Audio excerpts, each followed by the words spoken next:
Well, I haven't remembered na naatay props sa spoken word poetry, but as you can see, nasa may props ngayon dala karon.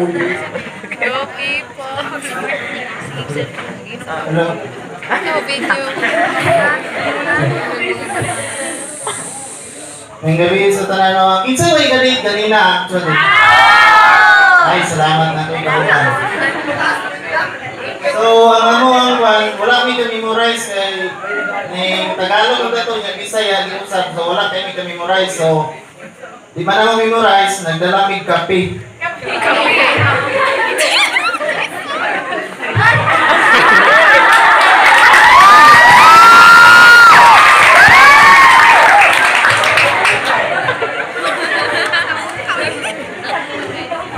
Ang title sa mong band ron okay, ang titulo sa balak nga among ihansa.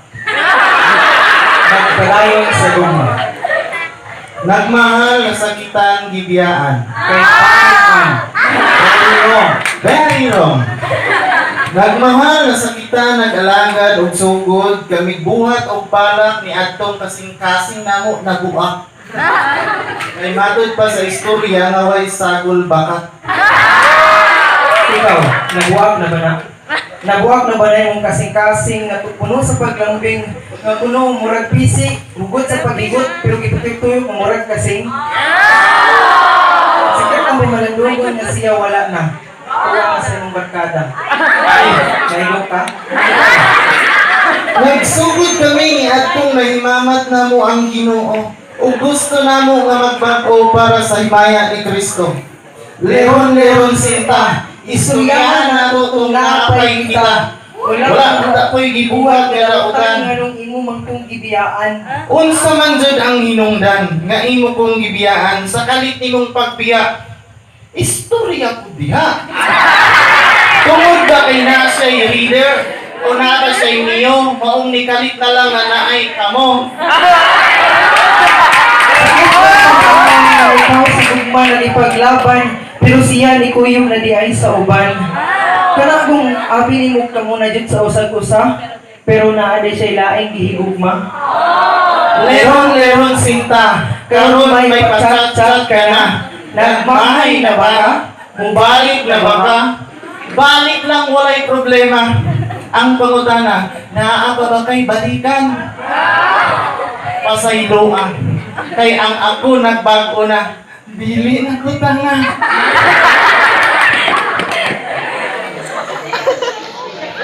Kay ang gusto na ko sa gugma ka ng walay kapariha. Pariya sa gugma sa Ginoo nga bisan pag naa ka sa problema, naa ka sa kalisdanan, kung unsa mang matang sa kinabuhi ang imong giagian, di yung ka niya biyaan.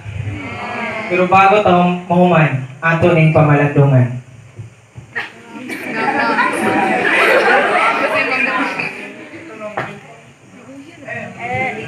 Biblia, katubagan sa mga pangutana, nagpapakalma sa imong kasing-kasing nga daw mubuto na. Maghatag og kahayag sa taong wala na'y kabaguhan, magpasabot kung unsa gyud ang tinuod nga kaluwasan. O kini Kristo. Unong kalitra pangalan nga katingalahan imong pagkatao gibago ing ana atong Ginoo nga gihanlag Kristo. Ayaw og katingala ibuka imong mga mata. Ibuka imong mga mata kay isa ka sa bulahan kay ang gugma sa Ginoo sa tuwa walay katapusan. Dili nimo siya makita pero nakita kaniya. Wala pa ka nakikistorya niya pero nasabdan na kaniya. Sa panahon makasala ka masakitan siya pero bisag ing anak ka gihigugma kaniya. Ihatag daw niya tanan nako iyang gusto basta mulayo lang ko kang Kristo. Krus iyang gipasan para maluwas ang katawhan. Ayaw nagkahadlok amigo o amiga, luwas ta tungod sa iyang gugma.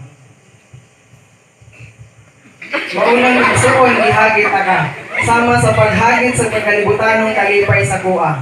Ihatag daw niya tanan na kung gusto basta malayo na ko kay Kristo. No! Bisan unsa pa ang nihatag sa demonyo, material man na o dili. Dili ngayon nako dawaton kay ang akong pagkamatinud-anon subay kang Kristo na yung palulong. Unang Juan Kapitulo 4, versikulo 8. Ang Diyos dogma. Salamat o may gabi.